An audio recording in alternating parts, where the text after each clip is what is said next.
มาในเราชื่อในอันนี้ประมาณ10 ปลายโลเลยยกเบิ้งถึกลายอยู่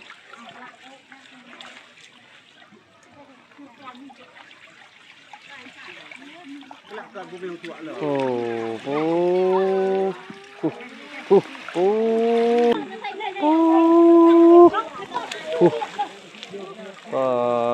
บาดนี้ลายลิใส่คู่ได้ป่ะนี่มัน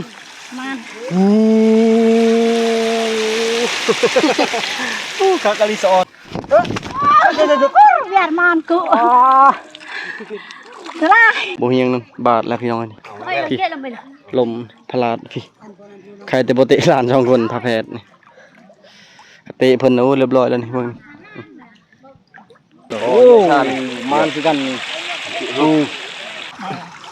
cao nhiệt hè nhiệt hè ở mùng cái nào nó thu ạ mấy cái tầng cổ thế phải hết bỏng tì kí nhà tôi xem cái tiếng kia này hãy xem cái mẹ keo lại đi xem bên này nhưng mà vẫn màn này đi đây cầm bạc của bà ngà mà ăn có hồi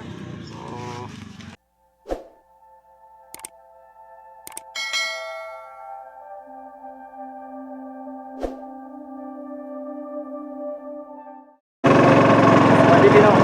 วันนี้มาสอนปลาแก้วคือเก่านำคือนอนพี่แล้วพวกก็จะสอนปลาบนตะลุ่มไล่คนแล้วเอาปลามือขาย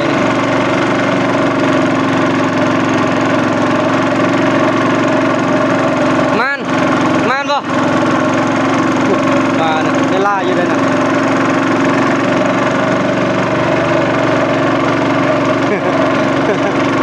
มันบ่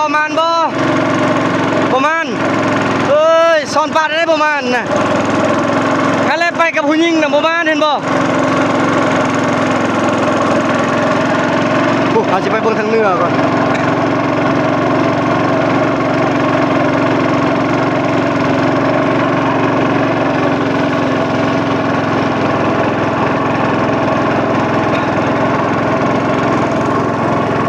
ปลาแก้วน่ะมันออกแต่มื้อซื่นนี่มื้อซื่นกับเมื่อวานนี่ไอ้ที่เราซื้อ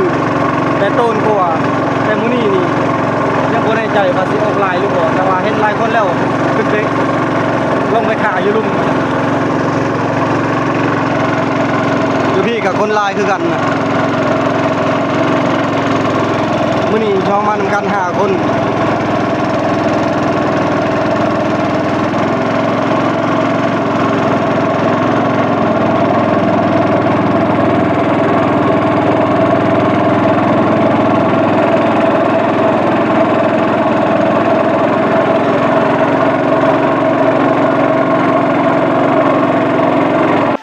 อยู่นี่เป็นบอลที่3เป็นเจ้าซอนบอลที่3อยู่นี่วังที่2อยู่ลุ่มบอลที่1 3 บอลเลยเป็นเจ้าซอนบุหัวเขาที่ซอนใส่นะผมมันลายบอลโผดทุกเผานั่นเลยก็มีเลาะเบิ้งสุดเซ่หมดแล้วนำขึ้นมาฮอดพีไววาเลย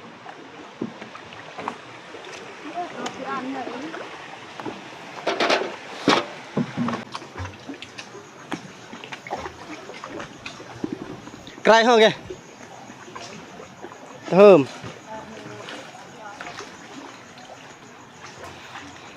รวดรถใหญ่แต่กูเลยสลายแหละสลายนั่นแค่นี้ปะตะไคร้มงนี่เท่าเล่มมงเท่านี้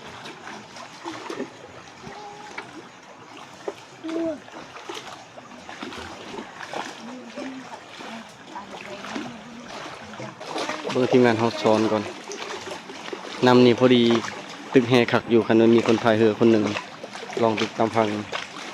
ของโบเฮงมาตึกปีกายปีซืนนี่มากับเขาน้องๆนะแม่นนำโมฮอพีนนำมันอยู่เทลุมทอนง่ายอยู่มาวันนี้นำเต็มมัดเท่านี้นะมันเลยสอนยาก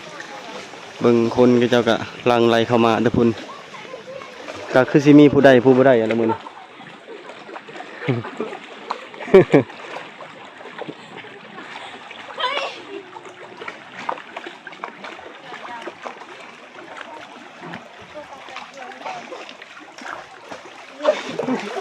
เ Cắt bọn nó rộng lên. Đưa đi. Thân cải trong đợi. Cũng đạn.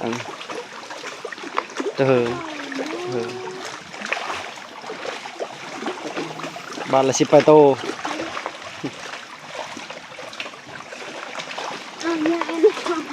nó lòm.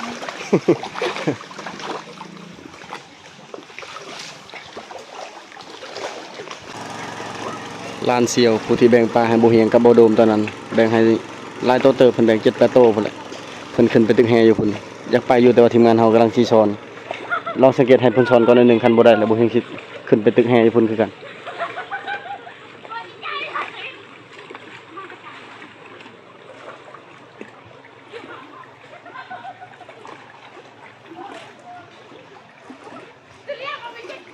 เด้อนี่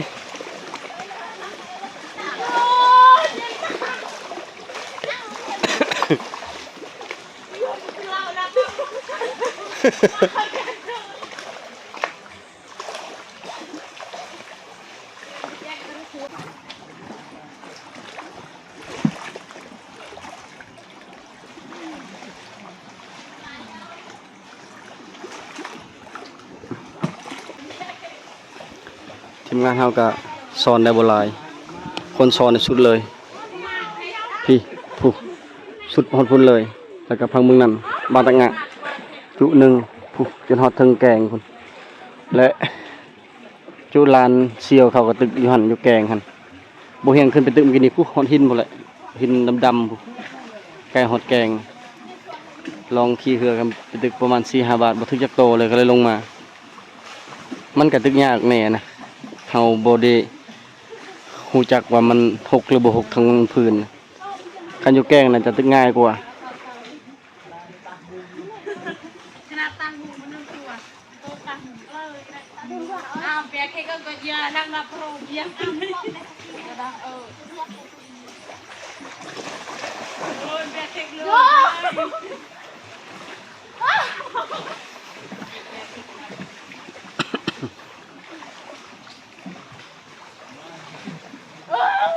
เบียร์เค้กตะกอนลือเหรอ ให้ลูกช่วยเปลี่ยนเรื่องว่าล็อกครับ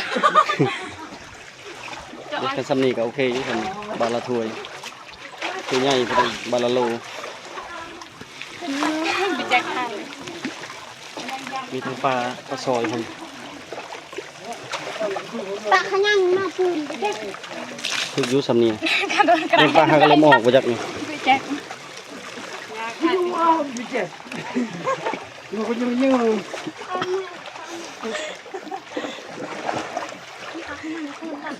ยังคิดเรา ตัวใจด้วยใจดึงหรอเนี่ย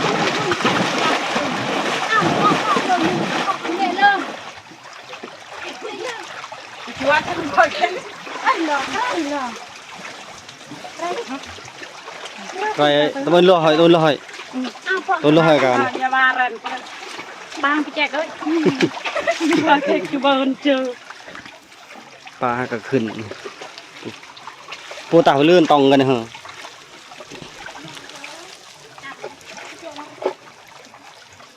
เรียวตาหวยมึงปลาก็ขึ้นเลย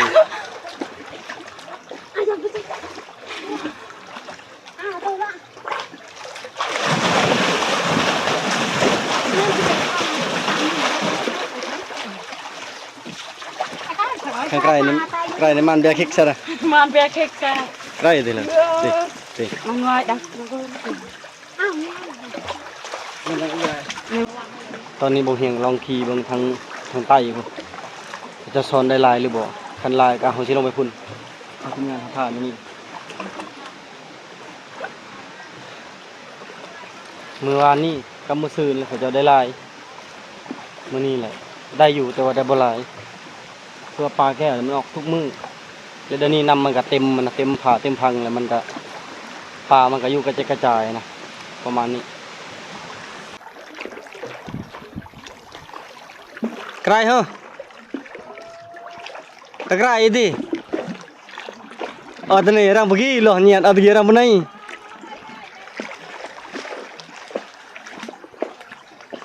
นั่งเละเย็นเงี้ยเดิด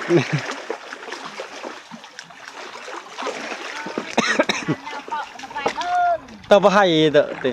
ประมาณโลนึง2โลโลนึง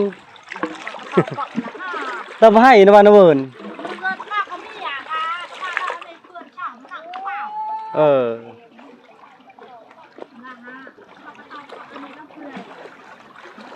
มานเหรอบ่ปกติกี่ ไปเบิ่งให้เจ้าสอนเลาะเบิ่งผู้ทางท่าเรือกันลายเขื่อนคนชนเอาหมูกระเจ้าเงินตะไคร้ตะกี้เราไม่ได้ยันหรอนั่งเละเชียร์เนียใจดังไงโตตะลุกมันไปจ้าอ่อนตะลุกจ้าป้าแม่ขึ้นลื้อตะลุกชาร์ตะยาววันตะไคร้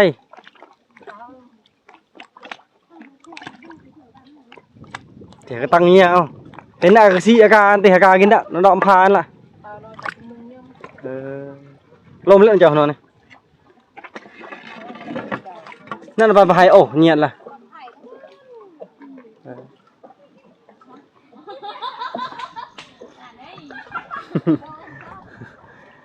ai còn khên còn là thằng nàyเมื่อวานนี้เขาเจ้าได้มันนี่โบปันได้บักเชลล์ลงไตเจ้าไอ้กองขึ้นกองเลยอันนี้ซองลำเหือคนหนึ่งสองสาม8 คนนะเนี่ยเมื่อกี้นี้อยู่หัน2 แม่ลูกอยู่นี่8และผู้อยู่ลุมอีกวันนี้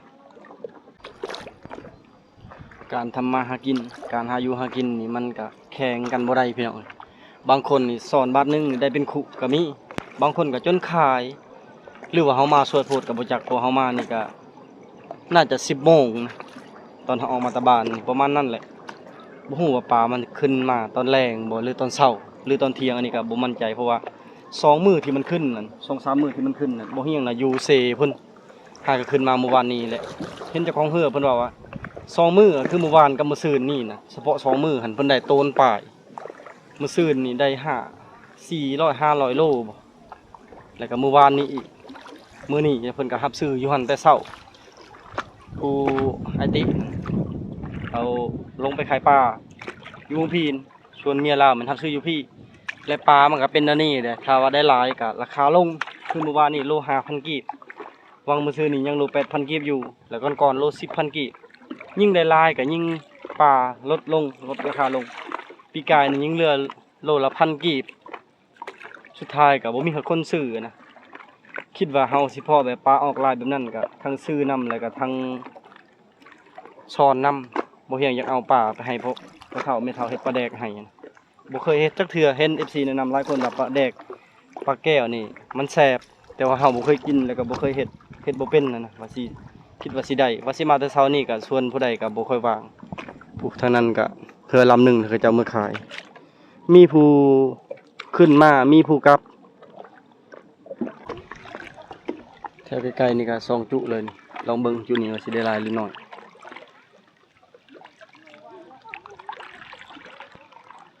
เฮาบ่อยากอยู่นำกันมันต้องเรียนคิวถ่ายเรียนคิวสอนนะ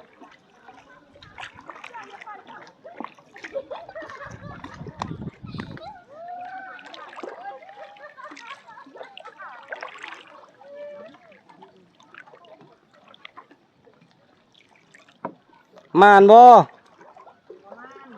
มาน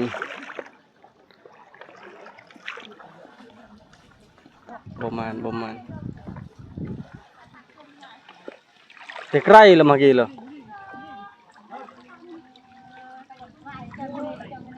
ใกล้เมื่อกี้ปลาเต็มขุเลยขุน้อยก็เต็มขุใหญ่ก็เต็มเลย แต่ว่าบนนี้ได้ลายอยู่แล้วมาบนนี้คือศิลาชุดคนอยู่นะแต่ว่าปลาศิลาชิ้นน้อยทำไรบ่ฮู้โอ้ปลาศิลาอยู่พี่เนาะ มานอยู่บ่แก้วมานอยู่บ่โอ้เบิ่งเจ้าเธอเบิ่งช่วยดับตู้เอาไอ้พลเวได้อยู่บ่ช่วยถ่ายแล้วem ơi này ปอนี่ anh như hàn con tay có đỡ đi เอาไว้แม่ปากกายละตะเมากูดอกตัวผสมก็ได้ กายน่ะก็เดยชิชอมันกายอยู่ดิ เข้มกันน่ะกูเป่าถัง ตันจะตะเมาเนี่ยตะเมาน่ะ เมาแล้วไปเหยาน่ะ เอ้ยตันเติงดิ mà này là sự này อันนี้ประมาณ10ปลายโลเลยอากาแก้วกันเอานี่ ca qua cái gì tẩy ca cái ดอกแก้วน้องบวนตู ตามกวนไว้ บ่ละแวกเนาะดอกแก้วนี่เรียกอากามั้ยโอ้นี่ก็เต็มคุแล้วนี่เต็มถัง thôi này gì có để chu phang hay ăn ขายได้เท่าไหร่ละแก้วมื้อนี้ ได้บ่ไร ได้จักแสนแล้ว ได้ประมาณแสนปลายนี่แหละ แสนปลายโลเท่าไหร่ โล 7,000 ลงแล้วเนาะ แม่นลงแล้ว เมื่อวานนี้ได้เท่าไหร่ นะแสนสี เบิ่งแต่ละทางมีแต่ปลาเบิดนี่อยู่นี่หลายสุดก็จะอยู่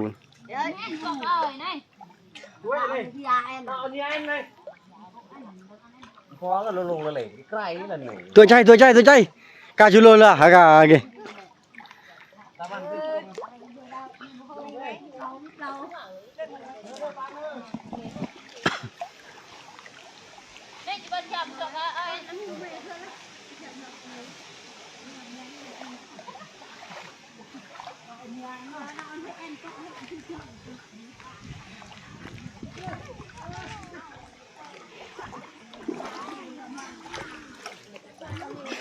เดี๋ยวปลา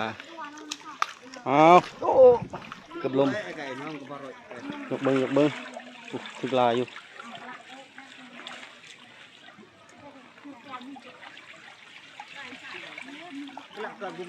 โอ้โหโอ้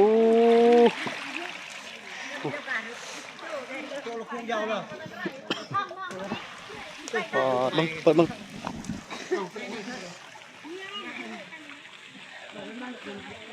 เตื้อ5 โลนะฮะ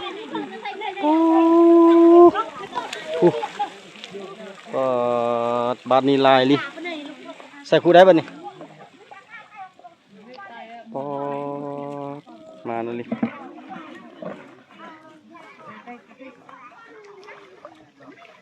đi xả ส่วนอันนี้ปลาออก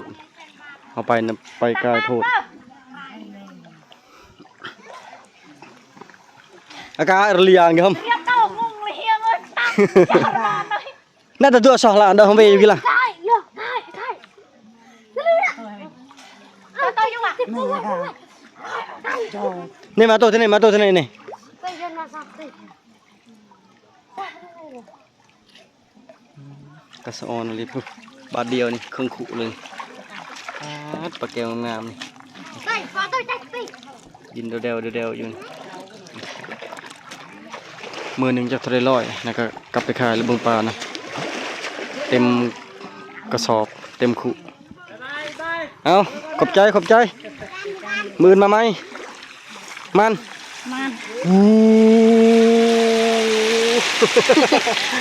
คักอลิซอนคุปลากะมีปลาอย่างหนึ่งถึกหนึ่ง Việt Nam cụ thế này อันตรายเลยพี่น้องเอ้ยขาดที่เจ็บนะอยู่ละลาไทยเขาเจ้าซอนปลาก็เจ็บนี่เบิ่งนี่น้ำมือนี่ก็1 2 3ใครแต่บ่พลาดผื่นนะอันนี้หนักเบิดเลยครั้งนี้นะดีลานเพิ่นยืนลานพาแพทย์นะดีแต่บ่เตะเพิ่นป้าขาดที่เจ็บพี่น้องเอ้ยมันพลาดเลยท่านี้กินนั่นใครแต่มันบ่นอกหัวนี่บ่เห็นหยังครึ่งแผลเอาอันนี้คำนะเอาเบิ่งนี่คำไปก็เลยบาดเบิดสุดเลยนี่แถวศอกแถวนี้คันว่าบ่คำนี่พาดพื้นนี่โอ้อันตรายบาดนี่อ้ายพลแวนี่เบิ่งม่านคือเข้าบ่นี่ เนี่ยเกือบจะตายเลยลอยน้ำ โอ้เจ้านี่บ่แพงเมียเด้อเจ้านี่บ่ได้นี่ให้เมียอยู่ทางเลิกเจ้าอยู่ทางตื่น แทงเมียแล้ว บ่เฮียงนำบาดแล้วพี่น้องนี่ bây giờ kia là mình ลมพลาดพี่ใครแต่บ่เตะหลาน2 คนพาแพทย์นี่เตะเพิ่นเอาเรียบร้อยแล้วนี่เบิ่ง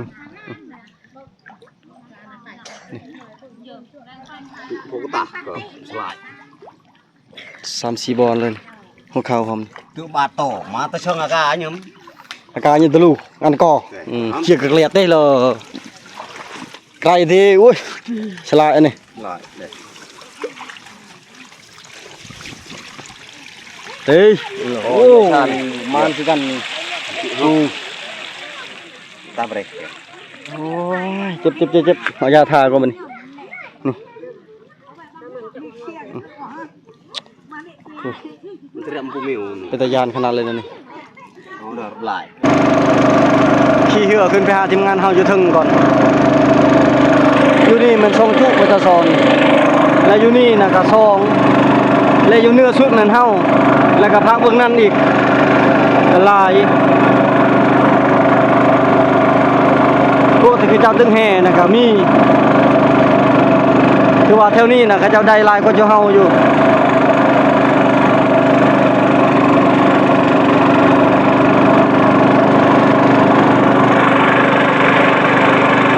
คิดบ่พันเลยว่าสิลมพี่น้องเอ้ยลมมันแห้งเลยล่ะเจ็บแสบเลยตอนนี้เลยผู้สิลงน้ำได้หรือบ่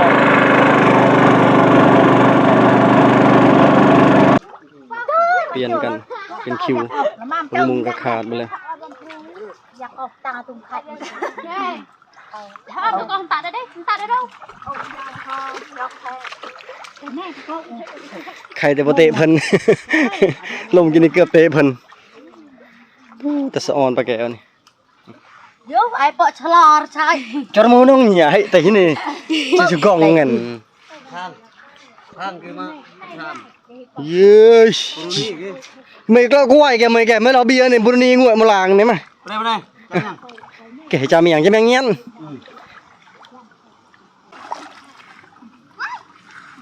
không ta không cái bro cao nhiệt hệ hả เนี่ยไข่เอามึง มาไกล cái nào nó thu ạ mấy cái tăng cổ thì เฮ้ยเธอเอาคุณดัง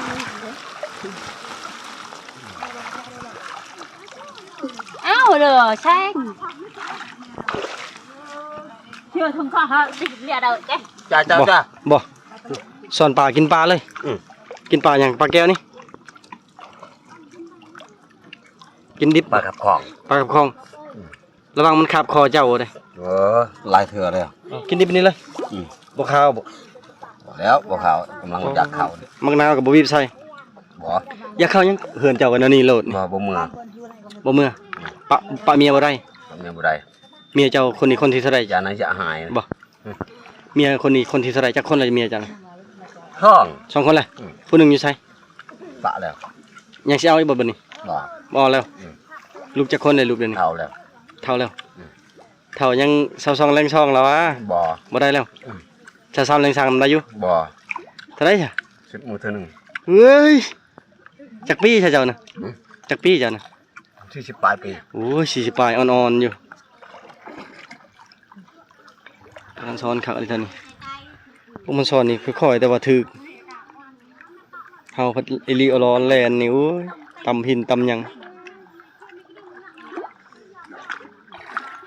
บ่นี่ละบ่เฮงลมยาว โดนไป เลย เชิงลำนี่ บ่พิมพ์เจาะจวดน้ำสว่างแก่ๆada reja kanyi lo lah pemain nam pemain pun แล้วนะ oh mana li ini nih fi kayak ngali jauh มันมันกวมได้ปวดอีกเลย nào ต้นไม้จ่อเดียวเลย nào เดี๋ยวแกะงอจ่อกันเท่าตา giờ đây đây gili kìa gili mana lo ต้นเดียวนะ อันนี้บัตรทีมงานเฮาอันนี้ก็เมื่อกี้นี้มาทันเต็มมันนี่เต็มเลยนี่อีกบ้านหนึ่งมาเต็ม อ้าวเอ็ดอะไรเนี่ยดัง อ้าวเจอcái nhẹ này mà nó tại đường này มาแน่ชอบไปให้ปอกปองตีกี้ nhà tôi xem cái tiếng kia này ให้แช่งตะกี้แม่แก้วให้กู้ต่อให้จู và แวะ cái đờiดินเขาเลย เนี่ยไปแจ้งเล่งเนี่ย ทีมงานเฮา แล้ววันนี้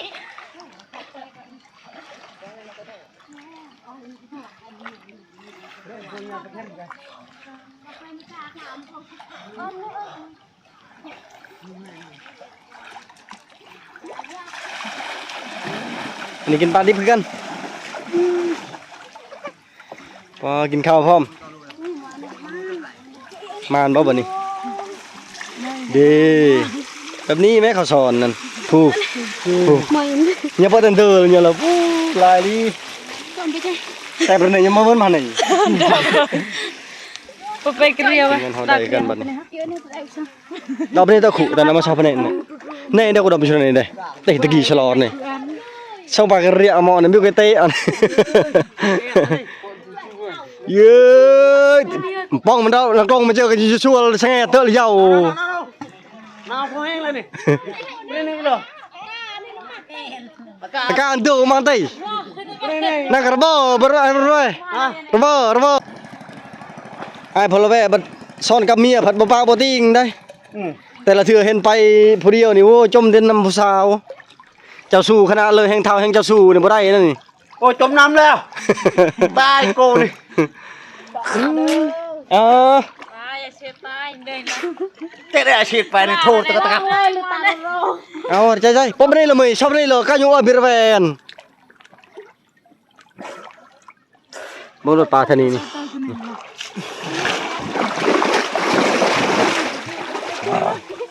อะไร ตัวลายตัวกันน้องกล้วยกับจะเชิงรับตัวจะเชิงติแต่นี่ติกะพืดติแต่เราชมบ้างเงินเฮิมบ่ไปน่าอากาศยาว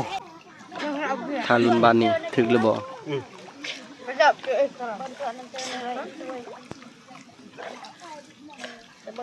เอาตัวกลัวฉลาดนี่ก็ดมซะ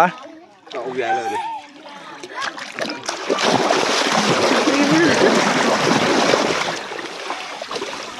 ไกลนี่ ไม่น่าเกือบมาใครใช่ ไกลเลยเด้อเลย สั่งจะสร้างอากาศมันน่ะดีอ่ะ ใช่ครับคนสูง นั่นตรู กินรูไม่เปาะชนในเทิมไกล ตาโกงไม่หลุดละ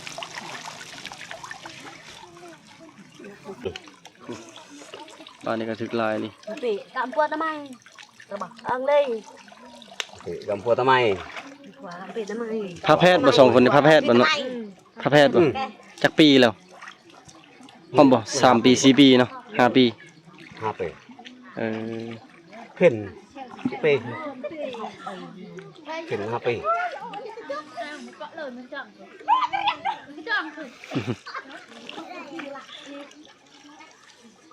con chơi rồi tối nay ai đâu là hành là bơn năm tiền kẹn thiệt แอนรวยเนาะเงินรวยได้ยัง อายะช่วยให้เราโกนนะล่ะ เรียบน้อง อายะช่วยให้ได้ ช่วยเจียน เฉยคำบ่ให้ต้นประโมนเด้อก็มอร หมอเอาหมอนั่น เด้ไกลเพิ่งกวนมาไกลติต้องเข้าใจ มาง่ายบ่ไปเลยแล้วเลย thôi nhà lều lo lấy ăn nó đâu có tăng lên haiเด็กไปเจ้ายังได้อยู่นั่นน่ะผู้สะออนปลานี่จักเห็นอะไรกินนี่มีมาเลยปลาตอนนี้เริ่มเบาบางแล้วเขาเอาปลามาขายแต่เขาจะว่าล่าสุดตัวนี้ก็คือบ่มีคนทำซื้อปลาแล้วมันหลายโพดปลาเต็มเลย1 2 3เต็มกระถางหมดเอามาขาย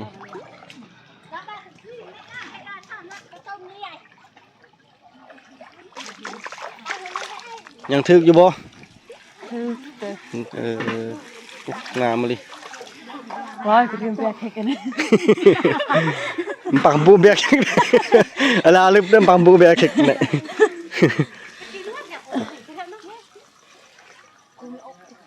cái ăn những cái nó mua cả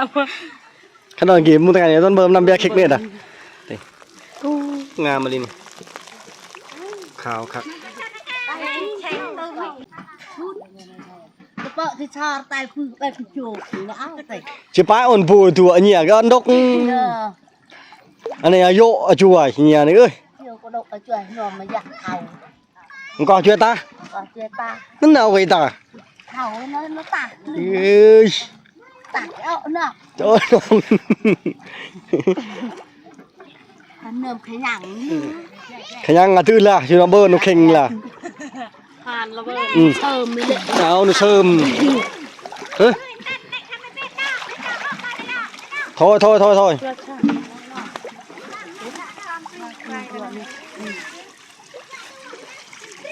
ดิมันในไกลดิเท่าแล้วไปไกลมานี่ดิ เท่าละแอมมึง ลองลุ้นอีกวันนี้คนถือว่าเบาบางลงมันพากันกลับ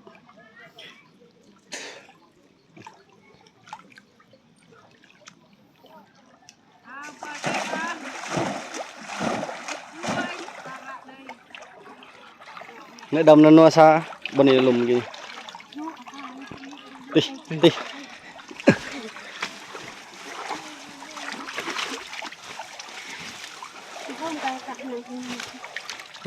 บ่เคยถือคนใดมัน จูละจู โอ้จูเลยจูตัวเบียร์เค้กเลยจูเบียร์เค้กเลยตัวหันดูนตาอันหลอนดูนั่น ไรมุมเบียร์เค้กอ่ะไรคนอ่ะ เดินทำเบียร์ซอกมันน่ะเลงนี่เดินทำเบียร์ซอกนั้นกี่กันเลง เด็กเค้กเปล่าหรอวะจ้าดอกจุดนั้นไปยัวเราแพ้เค้กเบียร์ไม่ต้องว่านี่คือเบียร์เค้กก็ได้ นี่บุมดังนี่บุกลือเอาดิรอเถอะ สุดท้าย คนเธอมาไหนเลย น่วมชา เต้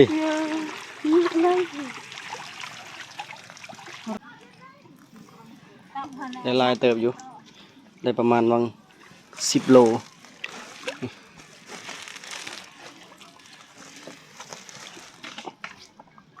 พยานนี่ดมเลยนะโบตัดแก่เงี้ยเลย สลายตัวนี้ นี่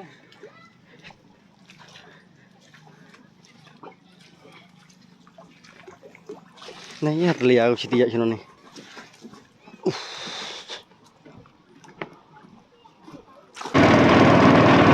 ฟังเมืองนั้นคนกับซ้อนลายคือกันคนสุดเลยลมแห้งอะไรเนี่ยคนจะตกอีก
ดีเด้อเจ้านี่เด้อไทยบ่ดีนี่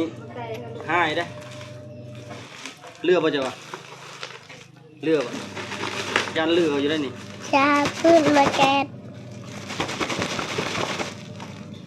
มาใกล้มาใกล้มาใกล้มาใกล้ สมัยนี้ก็ไปหาปลาหรือเปล่า ดี นี่กำปั้นกูบาง งามมัน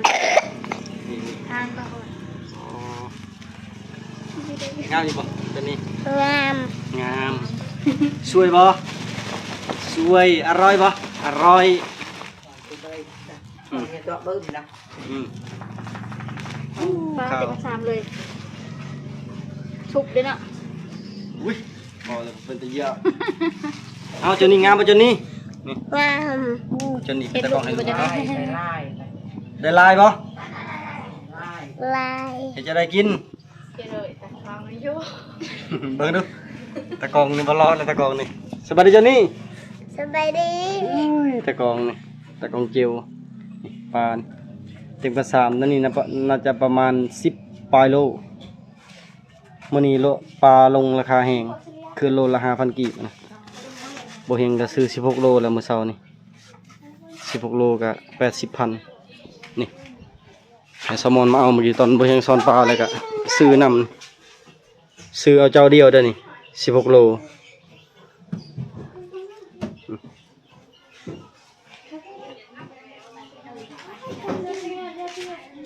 ไปเลยเลิกกินแล้วเย้ย